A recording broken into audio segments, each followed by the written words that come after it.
Hello friends, welcome to your प्रतिदि competitive classes. मैं हूं आपकी mentor doctor Poonam Sharma. UGC NET 2021 का पेपर लेते हैं सोशियोलॉजी। क्वेश्चन नंबर 1 है, which of the following is not correct according two marks.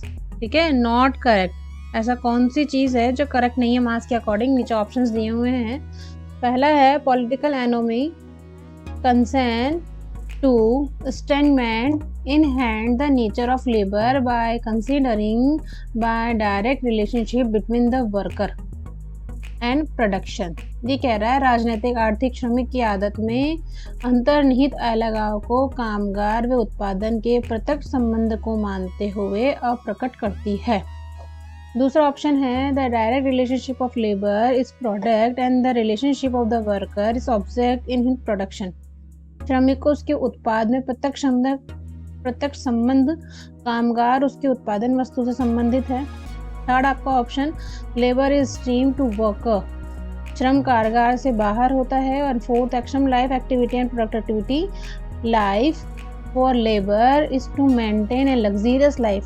श्रमिक के लिए जीवन क्रियाकलाप और उत्पादन जीवन आरामदायक जीवन जीना होता है।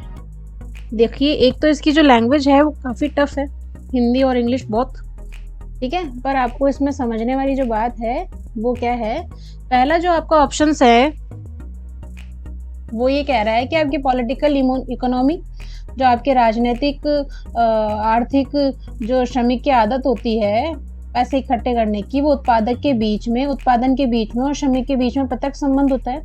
भैया, अगर एक व्यक्ति काम करेगा तो उत्पादन के बीच में इसका प्रत्यक्ष डायरेक्ट रिलेशनशिप होएगा। That is correct option. दूसरा ऑप्शन क्या कह रहा है कि उत्पादन से प्रत्यक्ष संबंध, कोई वस्तु अगर कोई उत्पादन अपन कर रहे हैं, किसी वस्तु का अपन उत्पादन कर रहे हैं तो उसका श्रमिक के साथ डायरेक्ट संबंध हो गया, तो उस उत्पादन में जो वस्तु है उससे भी डायरेक्ट संबंध हो गया। दूसरा ऑप्शन ही कह रहा है, दैट इज करेक्ट। थर्ड ये कह रहा है कि जो श्रमिक है, जो श्रम है वो श्रमिक से बाहर होता है। भाई, श्रमिक जो है काम करने वाला, तो वो तो काम करेगा ना, उसका तो एक पार्ट हो गया। यहाँ पे आके वो फैक्ट्री में आके काम कर रहा है, अपने घर में रह करके अपने घर के हिसाब से रह रहा है, अपने किसी और वर्कर पैलेस पे जाके उस हिसाब से काम कर रहा है, तो ये तो पार्ट हो गया, इसे बीइंग ऑफ पार्ट। तो थर्ड ऑप्शन भी आपका करेक्ट है। एंड आपका फोर्थ ऑप्शन जो है वो ये कह रहा है कि लग्जरियस लाइफ। देखो, कभी भी एक वर्कर लग्जरियस लाइफ नहीं जी पाता है अकॉर्डिंग टू मार्क्स के अकॉर्डिंग। कभी भी एक जो श्रमिक होता है वो लग्जरियस जीवन नहीं जी पाता है। बाकी ये क्या कह रहा है कि श्रम करेगा तो अपने जीवन क्रियाकलाप के लिए आरामदायक जीवन जी लेता है वो। इट इज नॉट ओके, क्योंकि वहां पे उत्पादन के जो संबंध थे, वहां पे पूंजीपति आपके और श्रमिक, ठीक है, इन दोनों के बीच में रिलेशन बहुत अलग हुआ करते थे मार्क्स के जीवन काल के अंदर जब उन्होंने स्टडी करी। ये क्या कह रहे थे कि ये तो इनका हमेशा शोषण ही करते थे। अगर इनको सपोज जैसे मजदूरी के जो पैसे इनको कहे, जैसे 100 रुपये आपको मजदूरी मिलेगी पर मंथ, ठीक है, तो वो उनसे 1000 रुपये का काम करवाते थे, तब उनको 100 रुपये मजदूरी दिया करते थे। तो इनका अपना तो कोई जीवन होता ही नहीं था, इसलिए वो आराम ही नहीं कर पाते थे, ठीक है। तो ये जो आपका इसका फोर्थ ऑप्शन है, ये फोर्थ ऑप्शन ये करेक्ट होगा, ठीक है। ऑप्शन नंबर 1, क्वेश्चन नंबर 1 का fourth option, that is correct. Question number 2, who define class when a number of people have common a specific causal component of their life chance। देखो, पहला जिसका option आया है वो आया है लाइफ चांस। इस वाले वर्ड को हमेशा पकड़ के रखना, लाइफ चांस। बहुत से लोगों उनके जीवन के बदलावों में एक समान विशिष्ट प्रेरणात्मक घटक है। ये परिभाषा किसने दी? जब लाइफ चांस की बात आ जाती है तब आपके जो ऑप्शंस आते हैं वो आते हैं मैक्स वेबर। लाइफ चांस के बारे में मैक्स वेबर ने कहा है, ठीक है। तो क्वेश्चन नंबर 2 का जो राइट ऑप्शन आएगा वो आएगा बी। क्वेश्चन नंबर 3 लेते हैं। According to Durkheim, it's possible to make the claim of being science as a systemization, classification and the offering explanation of the basis of the which is the following। Durkheim के अनुसार व्यवस्थापन, वर्गीकरण और व्यवस्था करने को विज्ञान होने का दावा करना संभव है। ये किस वाली उसमें कहा, कॉन्सेप्ट में? तो सबसे पहले जो दुर्खीम का ये जो कॉन्सेप्ट आ रहा है व्यवस्थापन, वर्गीकरण और व्याख्याकरण, ये आ रहा है सोशल फैक्ट्स में। सोशल फैक्ट्स में आ रहा है। दुर्खीम आपको पता ही होंगे, ये फ्रांसीसी रहे हैं, फ्रांस में इनका जन्म हुआ है और 1858 से 1970 तक इनका जीवन काल रहा है। दैट इज, तो जब सोशल फैक्ट्स की बात करते हैं तो सोशल फैक्ट्स में मिथ्यापन और आत्मपरकता, सब्जेक्टिविटी होती ही नहीं है सोशल फैक्ट्स में। सब्जेक्टिविटी की जगह आएगी ऑब्जेक्टिविटी, तो दो ऑप्शन आपके वैसे ही क्रॉस हो चुके हैं। और फॉल्सिबिलिटी की आएगी यूनिवर्सलाइजेशन, ठीक है, सार्वभौमिकरण। सोशल फैक्ट्स आपको पता है ना, एक्चुअली में सोशल फैक्ट्स होते हैं कि जब हम जो भी हम देख रहे हैं, सुन रहे हैं, चाह रहे हैं, आपके विचार, धारणाएं, अवधारणाएं, वो सारे सोशल फैक्ट्स में आते हैं जिनका वैज्ञानिक प्रमाण होता है। Got it. और जो आपका फर्स्ट ऑप्शन है वो आ रहा है अंदरूनी पर इंटरलिटी। इंटरलिटी में ये वाले ऑप्शंस नहीं आते हैं, ये आते हैं आपकी एक्सटर्नलिटी में, बाहरीपन के अंदर, जिसमें कि सोशल फैक्ट्स का व्यवस्थापन किया जाता है, उनको सिस्टमाइज किया जाता है और जिससे समाज में निर्माण हो सके, उनकी भविष्यवाणी की जा सके, उनकी परख की जा सके, परीक्षण हो सके। दैट इज कॉल्ड एक्सटर्नलिटी, ठीक है। तो जो बाहरीपन है दुर्खिम का, थर्ड नंबर के क्वेश्चन का राइट आंसर आएगा 4। नेक्स्ट क्वेश्चन है question number 4। Distinct economic system that are characterized by the specified set of the relation of production combined with form of the productive force is called। उस विशिष्ट आर्थिक प्रणाली को क्या कहा जाता है जिसकी विशेषता उत्पादन के विशिष्ट सेट के संबंधों सहित उत्पादन के रूपों से जुड़ी हुई है। ठीक है, पहला आपका ऑप्शन आ रहा है मीन ऑफ द प्रोडक्शन, उत्पादन के साधन। तो जो उत्पादन के साधन होते हैं उसके अंदर क्या आते हैं, उत्पादन किन किन साधनों से करोगे आप, जिसमें आपके टूल्स आ गए, ठीक है, जो भी आपको चीजें यूज हो रही है, मशीनरी यूज हो रही है, फैक्ट्रीज यूज हो रही हैं, ठीक है, फैक्ट्रीज यूज हो रही है, मशीन यूज हो रही हैं, ठीक है, जितने भी टूल्स हो गए, हथौड़ी, फावड़ा, जो भी चीजें होती हैं वो सारे आपके उत्पादन के संबंध आ गए हैं। या फिर इसके अलावा यूं भी हो सकता है कि जो नेचुरल रिसोर्सेज होते हैं, रॉ मटेरियल, जो रॉ मटेरियल होते हैं वो भी उत्पादन के साधनों में आएंगे। ठीक है, अच्छा, दूसरा ऑप्शन क्या आ रहा है, इंस्ट्रूमेंट ऑफ द प्रोडक्शन, उत्पादन के यंत्र कौन से हो गए। ठीक है, उत्पादन के यंत्र, देखो उत्पादन के साधन और उत्पादन के यंत्र दोनों मोस्ट ऑफ इक्वली हैं, है ना। इसमें भी आपके वही टूल्स आएंगे और कौन काम कर रहा है, आपके श्रमिक काम कर रहे हैं वो आ गए हैं, आपकी है ना जो इंफ्रास्ट्रक्चर होगा वो आ गया। ठीक है, ये इंफ्रास्ट्रक्चर हो जाएगा that one required for work, जो भी वर्क को काम में लेने में, काम को काम करने में जो भी चीजें यूज आ रही हैं वो सारे आपके उत्पादन के यंत्र हो गए। नेक्स्ट आपका ऑप्शन है उत्पादन की प्रणालियां। प्रणालियां के अंदर समझने वाली बात होती थी कि उस समय जो भी आपके जीवन काल चला करते थे, जो भी व्यवस्थाएं हुआ करती थी, जो भी समाज हुआ करता था, उस समय किस प्रकार की प्रणाली यूज होती थी उत्पादन की। ठीक है, प्रिमिटिव, सपोज करो प्रिमिटिव आपके जो है ना सोसाइटी है, या जो स्लेव सोसाइटी है ना, या जो फेडरल सोसाइटी है, या जो कैपिटलिस्ट सोसाइटी है, इनमें किस तरीके के टूल्स यूज होते हैं, किस तरीके की प्रणाली यूज होती है काम करने की, वो आपको बतानी होती है। ठीक है, सोशलिस्ट सोसाइटी हो गई, ये सारी चीजें उत्पादन की प्रणालियों में आएंगी। और उत्पादन के संबंध, नेक्स्ट ऑप्शन क्या कह रहा है, उत्पादन के संबंध, रिलेशन ऑफ द प्रोडक्शन। उत्पादन के संबंध में क्या हो गया, हमने काम किया और निकाल दिया, जबकि उसके साथ एक तरीके का मानसिक लगाव होता है। जैसे घड़े, कुम्हार जो है वो घड़े बनाता है, घड़े बनाने के साथ उसका एक इमोशनल अटैचमेंट भी होता है। ठीक है, कि मैं घड़े बना रहा हूँ। तो इस प्रकार के जो रिलेशनशिप होते हैं वो इसमें डिस्क्राइब होंगे। क्वेश्चन दोबारा पढ़ लेते हैं। उस विशिष्ट आर्थिक प्रणाली को क्या कहेंगे जिसकी विशेषता उत्पादन के विशिष्ट सेट के संबंधों सहित उत्पादन के रूप में जुड़ी हुई है। ठीक है, ये तो सारी आर्थिक प्रणालियां हो गई आपकी, जितनी भी हैं सारी। और वो क्या कह रहे हैं, उत्पादन के विशिष्ट से, जिससे उत्पादन किया जाए, ठीक है, और उससे जो उत्पादक हुआ है वो बताया जाए। तो इसका जो राइट ऑप्शन आएगा वो आएगा उत्पादन की प्रणालियां। इसमें क्या होगा, उत्पादन भी हो रहा है और जो उत्पाद कर रहा है, जो बना रहा है, उसके साथ की जो रिलेशनशिप है वो भी आपको बताई गई है। तो फोर्थ क्वेश्चन का राइट ऑप्शन आएगा ऑप्शन नंबर 3। क्वेश्चन नंबर 5 लेते हैं। Achievement, self discipline and individualism that are instrument और task oriented represent what type of society. ठीक है, कि उपलब्धि अचीवमेंट्स और अनुशासन और व्यक्तिवाद के जो कार्य उन्मुखता में सहायक होते हैं वे किस प्रकार के समाज में पाए जाते हैं। तो पहला आपको जो कहा गया है वो है छोटा समाज, इसे हम कम्युनिटी भी कह सकते हैं, कम्युनिटी जहाँ पे वी फीलिंग आती हो आपके एक है ना स्पेसिफाइड जियोग्राफिकल एरिया हुआ करता है। ठीक है, दूसरा आपका है लोक समाज।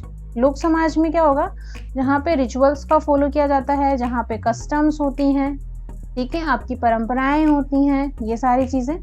नेक्स्ट आपका क्वेश्चन है उन्नत समाज। उन्नत समाज में उपलब्धि होती है, यानी कि एडवांस सोसाइटी, यानी कि मॉडर्न सोसाइटी आप इसको कह सकते हो, मॉडर्न सोसाइटी।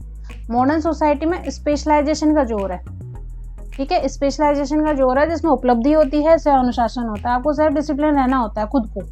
ठीक है, और नेक्स्ट जो आपका है पीजेंट सोसाइटी, इसके अंदर क्या होता है कि आप नेचर टोटली नेचुरल होता है, नेचर के नियर बाय होते हैं, आपकी जो मुख्य व्यवसाय होता है वो आपकी कृषि होता है, आप प्रॉपर वे में किसान होते हैं, मेन ऑक्यूपेशन आपका। तो इसका जो राइट ऑप्शन आएगा क्वेश्चन नंबर 5 का वो आएगा ऑप्शन नंबर 3 उन्नत समाज। क्वेश्चन नंबर 6 लेते हैं। Who among the following consider person to person relation actually exciting relation as a constituting of the social structure? ये कौन मानता है कि सामाजिक संरचना में व्यक्ति का व्यक्ति के साथ सभी सामाजिक संबंध वास्तव में यथार्थ होते हैं? जब यथार्थ संबंधों की बात आ रही होती है सामाजिक संबंधों में, सोशल स्ट्रक्चर में, तब ऑप्शन आएगा आपका कार्ल मानहिम। सॉरी, संबंधों की बात हो रही होती है तब आपका आंसर आएगा रैडक्लिफ ब्राउन। ठीक है, इन्होंने क्या किया था, इन्होंने कहा था कि जीवन जीने के लिए आवश्यक दशाएं की आवश्यकता होती है, आवश्यक नीड्स की आवश्यकता होती है। इनकी जो बुक थी वो ये थी structure and function, structure and function in primitive society, primitive society, essence and address.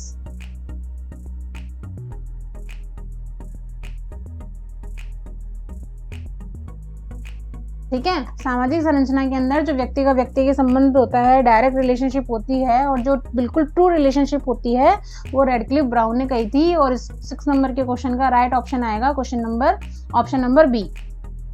Next question, question number 7, all truth are ideological biases, all truth ultimately reflect the interest and biases of the social group, who views are this. देखो इस question में answer छिपा हुआ है, all truth are the ideological biases. Ideological आदर्श रूप से पक्षपाती होते हैं, ऑल ट्रूथ अल्टीमेटली रिफ्लेक्ट करते हैं आपके इंटरेस्ट को एंड सोशल ग्रुप को। ठीक है, ये किसने कहा था?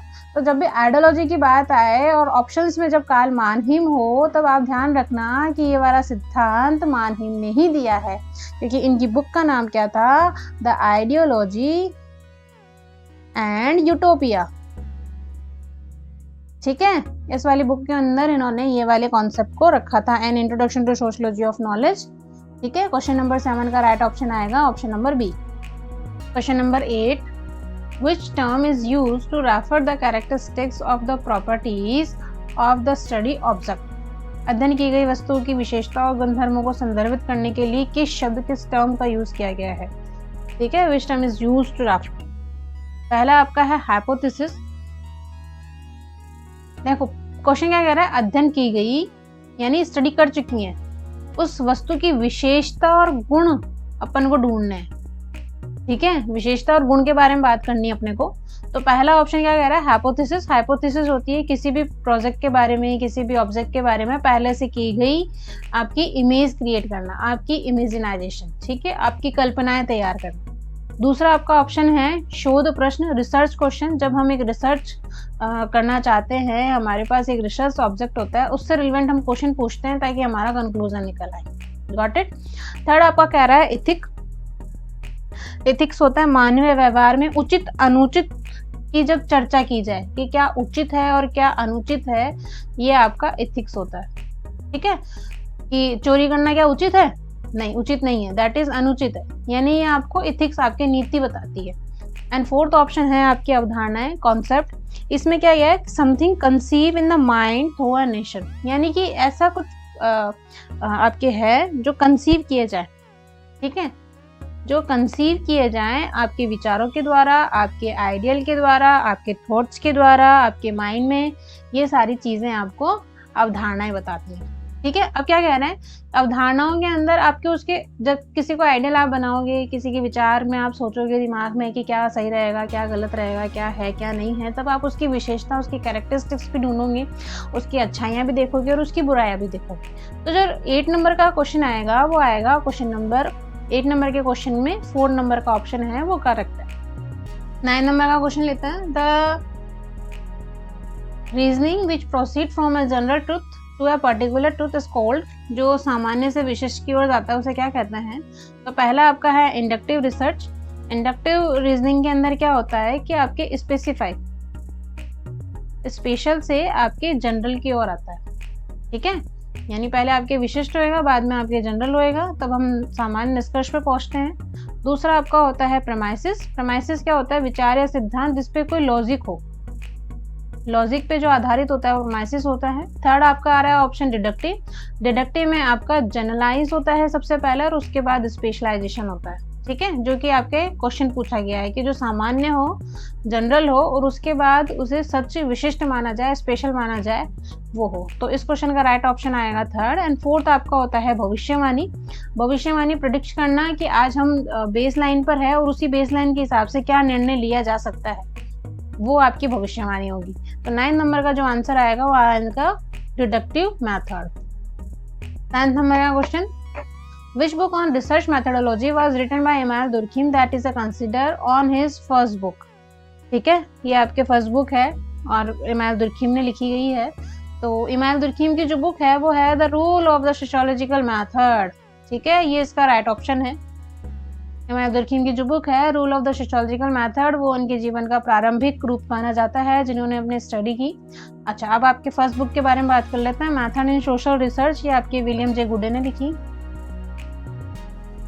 विलियम जे गुडे ने लिखी ये वाली बुक। नेक्स्ट आपकी बुक है social method in social relation. ठीक है, ये आपके चार्ल्स ने लिखी थी, एम जे गुड ने। थर्ड आपकी बुक दुर्खीम ने लिखी है एंड फोर्थ आपकी बुक एपॉक ने लिखी है। ठीक है, तो 10th नंबर का जो राइट ऑप्शन आएगा ऑप्शन नंबर 3।